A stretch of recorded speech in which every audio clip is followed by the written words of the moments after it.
Plus de 30 péages routiers privés non reconnus par l'État qui génèrent moins de 1,2 million de dollars par jour, mais aussi des parkings fictifs.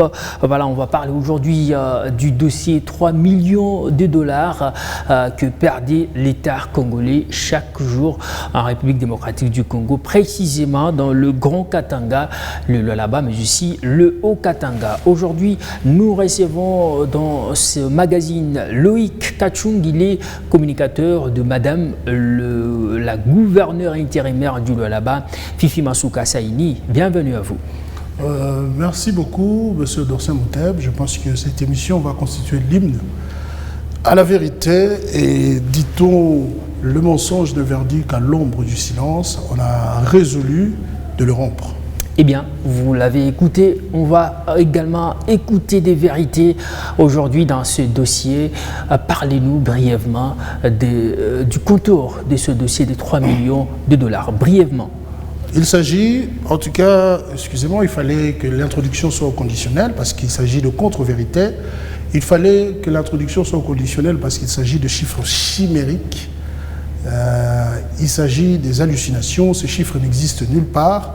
Aujourd'hui, s'il faut réfléchir, ça veut dire si on glane 3 millions de dollars par jour par rapport à cette taxe-là qui existe sur le scanner et plus exactement sur cette barrière-là au niveau du village Moutaka, ça veut dire une simple mathématisation, c'est que on a 18 000 camions par jour qui quittent le Lualaba, ce qui est tout à fait faux. Là, je pense qu'aujourd'hui, vous faites référence juste à la barrière des Moutaka, or qu'on nous parle des 30, plus de Moutaka, 30 péages. Il s'agit de la sortie déjà, ça veut dire si la nationale 39, donc si vous faites ces calculs-là, ça veut dire nous avons 18 000 camions par jour qui sortent, qui quittent le Lualaba, et je me dis c'est pendant les 24 heures où on a au-delà de 24 heures, on a d'autres heures parce que si vous y arrivez déjà maintenant, vous trouverez qu'il y a une chaîne, vous trouverez que ça prend longtemps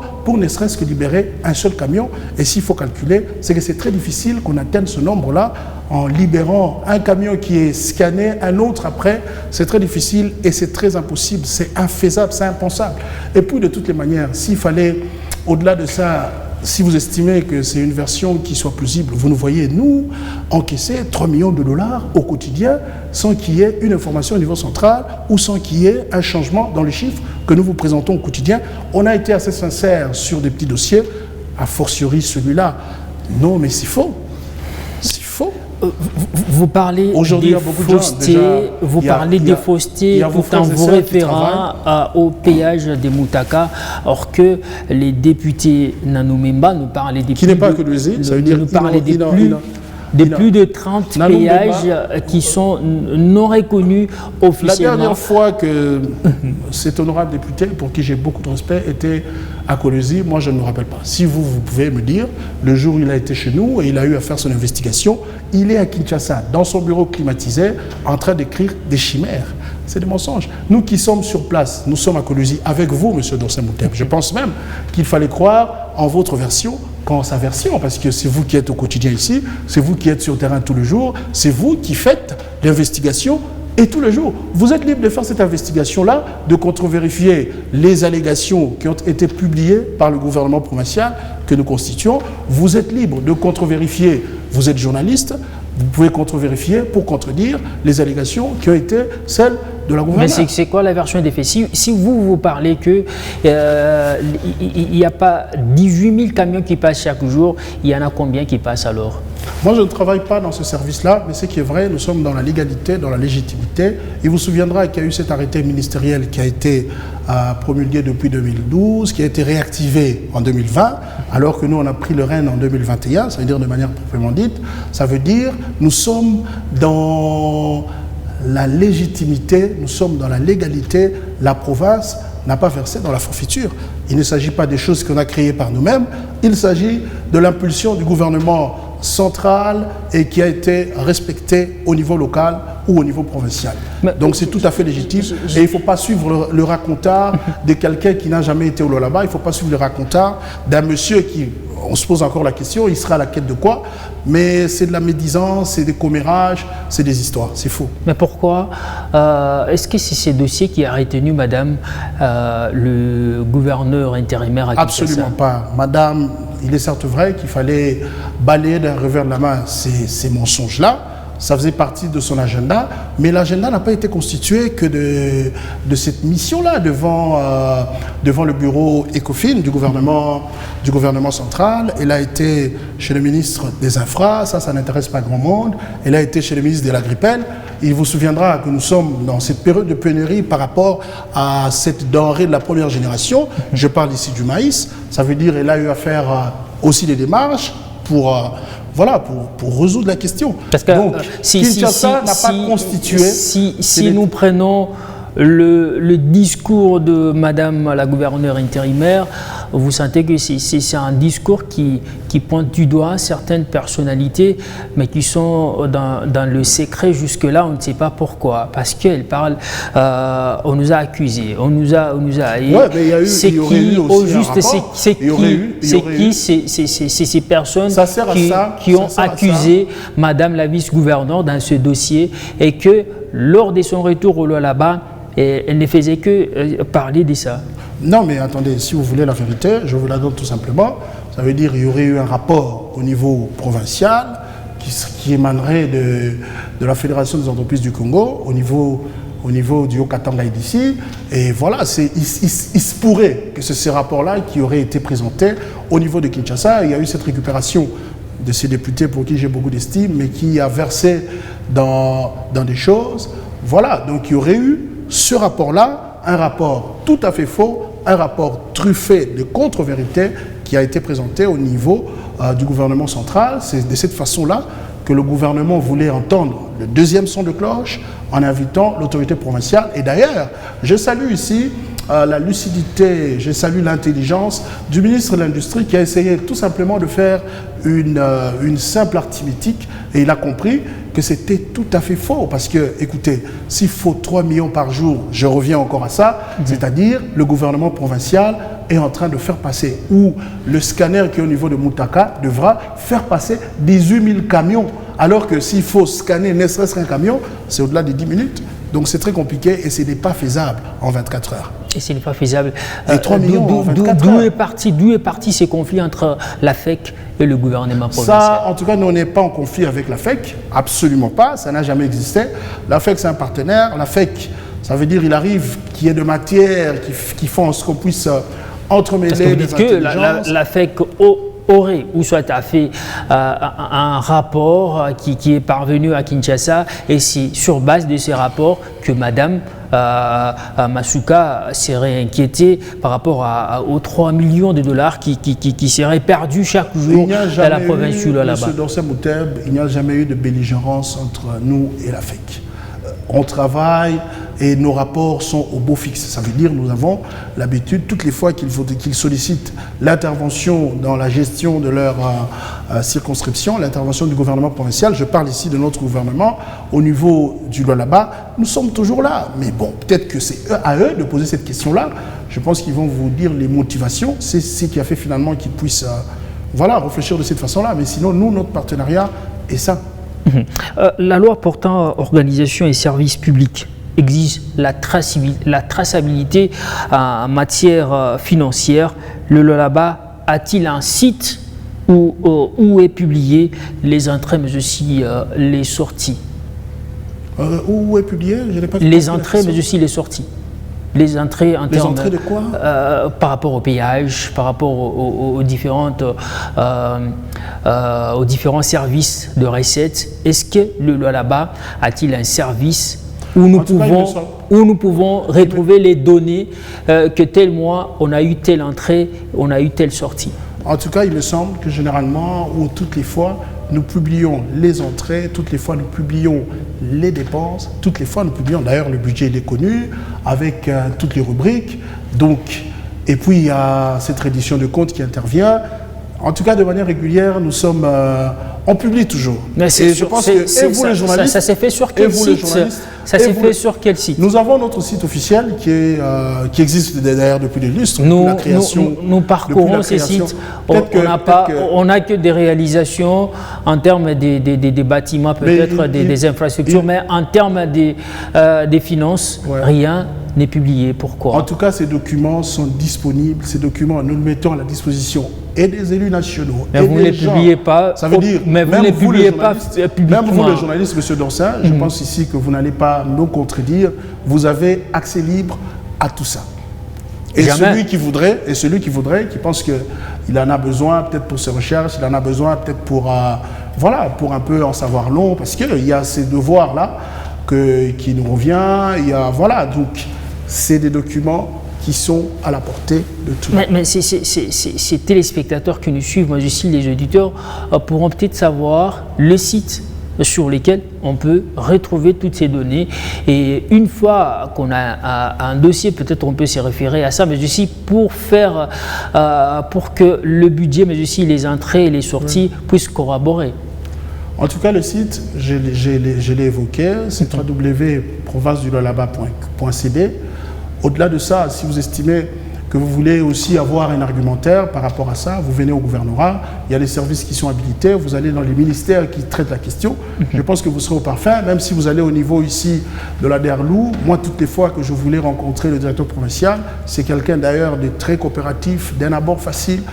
Il mettra à votre disposition toute cette documentation-là. Donc, il n'y a pas une gestion empreinte d'opacité.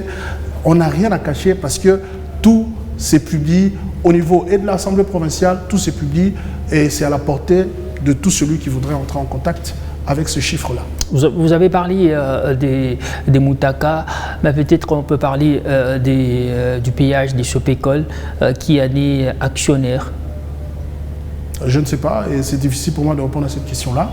Mais je sais que nous sommes, c'est vrai, vous êtes à la quête tête de la forfaiture, vous pensez peut-être que nous faisons des choses sur un coup de tête, vous pensez peut-être qu'il s'agit de la création il s'agit de l'arbitraire, il s'agit de la volonté peut-être de la patronne de l'exécutif, c'est vrai. Ça, vous devez savoir que nous jouissons aussi de la libre administration, ça veut dire à notre niveau, il y a des choses qu'on peut gérer en tant que gouvernement provincial, mais tout se passe dans la légalité. Écoutez, s'il y a parmi les chefs des exécutifs dans ce pays qui sont en phase avec et la législation, qui sont en phase, ça veut dire qui est en phase avec toutes les stipulations légales. En tout cas, il faut penser à la province du Lualaba. Nous sommes déjà avec l'avènement de l'IGF. Je ne pense pas que celui avec ce contrôle a priori qui permet qu'il n'y ait pas de la malversation, qui permet qu'on puisse endiguer la chose avant qu'elle ne grandisse, qui permet finalement qu'on puisse résorber la chose avant qu'elle ne prenne de l'ampleur. Aujourd'hui d'ailleurs, même au niveau des entités territoriales décentralisées, si vous voulez ne serait-ce qu'avoir un contrat, tout est géré au niveau de l'inspection générale des finances. Au niveau de l'inspection générale des finances, on peut parler des publications des recettes. Vous avez évoqué ce site. On va sûrement les consulter pour avoir des précisions sur ça. Mais au niveau des péages, quels sont les services habilités qui travaillent au niveau des péages? Déjà, il faut savoir qu'il n'y a pas une taxation qui serait dans l'officialité. Il y a beaucoup de services. Il y a la division des mines qui est là. Il y a le ministère des mines qui est là. En tout cas, il y a beaucoup de services. Il y en a toute une avalanche. Ça permet le contrôle, ça permet de nous rassurer. Et puis, ça permet aussi aux commerçants d'avoir certaines autorisations. Donc, il y a tous les services qui entrent en ligne de compte en matière minière. Donc il y a beaucoup de services. Le dossier 3 millions de dollars après l'entretien de il faut enterrer cette histoire-là, c'est une histoire fausse. Et vous, en tant que journaliste, ça vous revient aussi, quand c'est des mensonges, de publier aussi qu'il s'agit ou de démentir. Parce qu'ici, on ne sait pas démentir si on n'a pas... On va tous dans un seul sens. Je l'ai observé quand il s'agissait de l'infortune de Mwanga. Ça veut dire les gens sont restés plus dans ce qui a été faussement publié. Et j'ai même vu des médias sérieux relayer cette fausse information. Mais maintenant, quand il y a eu la bonne information, prenez le temps de démentir. C'est ça l'élégance dans la communication. Mais vous avez suivi quand même l'émission Enquête. Il est revenu sur ça. Ah, peut-être Mikouba, alors bravo à vous. Merci beaucoup. J'ai parlé de cette somme colossale qui serait perdue par la caisse de l'État. Est-ce que le fait que Mme Fifi Masuka ait parlé avec la commission ECOFIN, ces dossiers est enterré ou bien il y a une suite à cette affaire? Déjà, il n'y a pas eu d'amorce, s'il faut parler sur le plan juridique. C'était des allégations qu'il fallait contre-vérifier. C'était des... Excusez le terme, j'espère que je serai élégant, mais c'était quand même des mensonges. Et déjà au niveau de cette commission ECOFIN, du gouvernement central, eux-mêmes ont compris.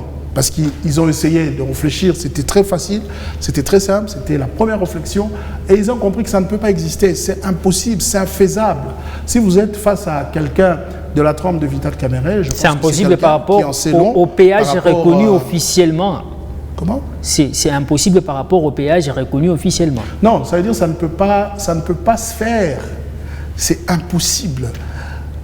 Si vous pouvez, en tout cas, s'il vous plaît, si vous pouvez dès demain, si vous aurez le temps de faire un tour au niveau de Moutaka, que vous voyez comment ça se passe, et vous allez réaliser qu'il est difficile de faire ce nombre de camions, qu'il est difficile de faire ce montant-là.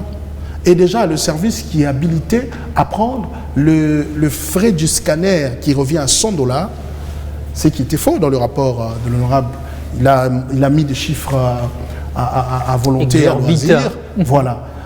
Ce service de scanner se retrouve dans le protocole d'accord qui avait été signé dans cet arrêté interministériel de 2000, comme je l'ai dit, de 2012, qui a été réactivé en 2022. Ce n'est même pas géré au niveau de la province. Donc, voilà. Et j'espère que vous avez suivi, vous avez suivi l'interview de Madame le gouverneur. Elle a dit la même chose au sortir de l'audience avec la commission ECOFIN.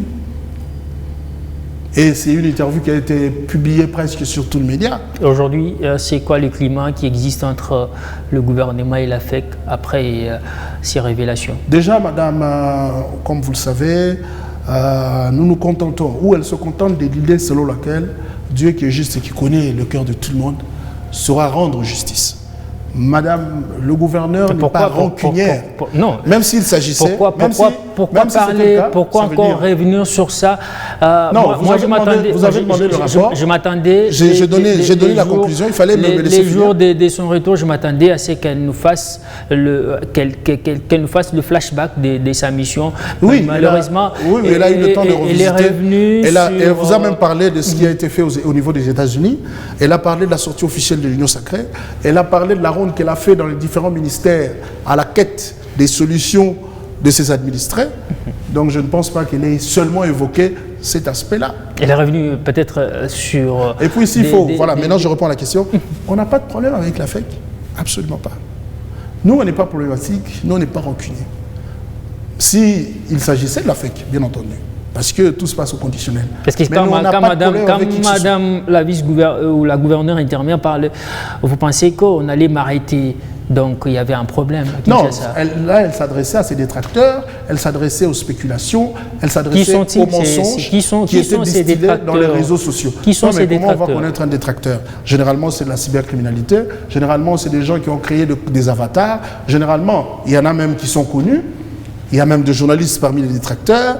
Il y a des gens de l'opposition. Et il faut savoir qu'on est en politique. En politique, on n'a pas tout le monde dans son bateau. Merci. Un mot par rapport à la farine, en quelques secondes. Aujourd'hui, nous remercions le gouvernement provincial qui s'est vraiment investi pour répondre à cette question qui nous touche, nous tous, et cela de manière directe. Il s'agit de besoins de la première génération, comme je le dis. Le gouvernement provincial a en réserve à ce jour de la farine qui servira la population pendant 24 mois.